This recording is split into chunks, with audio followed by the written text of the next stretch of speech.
Welcome on down to Anther Arcade, fellow Dazzlers and new players alike. Russell Joestar here, taking you back through the gates of time to take a look at Midway's barrier-busting classic Rampart. Now, I know there's probably a bunch of you who are watching this, if you've grown up playing arcade games, that may have seen this game. I actually recently discovered it, and oh my gosh, dip me in chocolate and roll me in peanuts. This game ticks me off to no end.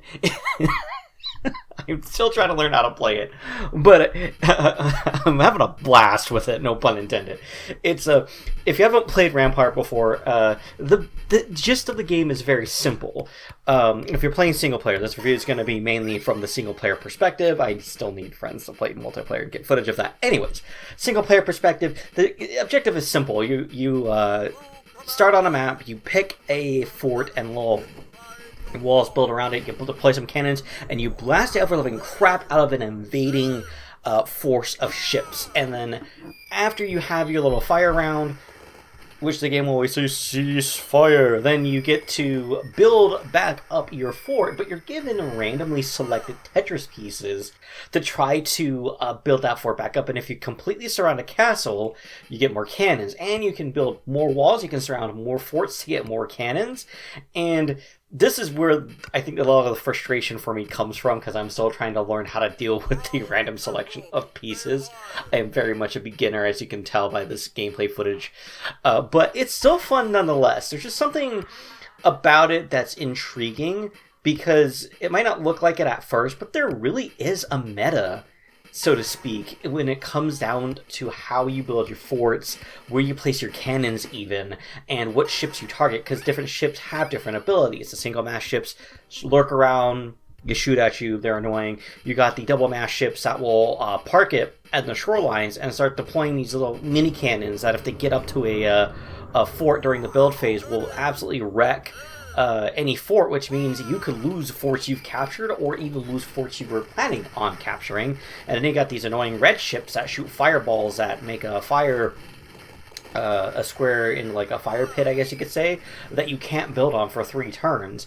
And it's simple, but it works because of the different layouts of the different maps, different assortment of ships and things of that nature. And of course, to win, you've got to blast, I think a certain amount of ships have to be left over after the battle round, which is why you want to capture more castles, because that's more cannons, that's more shots you can fire, because your cannons can only fire, I believe it's you fire, and then you have to wait for them to reload before you can take more shots. And it's a very simple gameplay loop. Like I said, it's frustrating. I have a lot of difficulty with keeping up with it, but it's still fun. There's just something about building a castle and blowing the heck out of enemy ships. Maybe there's some primeval, thing in my little fennec brain it tickles that makes me want to play more and more and more of it. My real only big hang-up is that you only allowed to continue a certain amount of times before you're forced to start over again. So this is definitely a game that you're going to have to get good at if you want to see the ending screen of your blue army standing victoriously. Now, I did mention there is a multiplayer mode. If you actually let the game run on the track sequence, you'll see it. Very basic. You're basically doing the same thing here, except instead of shooting enemy ships, you're shooting enemy forts and trying to blast your opponent's forts to the point where they can't rebuild successfully and get eliminated from the game. And yes, I did find out after playing around a little bit with it, unfortunately the camera wasn't rolling, but your friends are only given a certain amount of time to continue before they're eliminated for good. So it prevents endless multiplayer battles, and there definitely will be one king of swing, so to speak, at the end of it. But if you want some cannon blasting, fort busting, ship sinking action, definitely check out Rampart.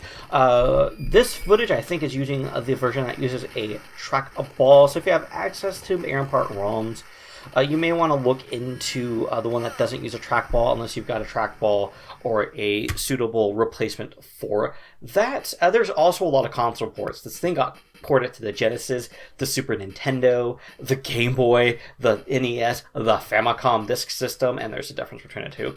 And we'll definitely take a look at some of those. I played around a lot with the Super Nintendo version and got a taste of Super Mode, which we'll do a different video on that. So definitely check this one out if you want a good mix of action with strategy.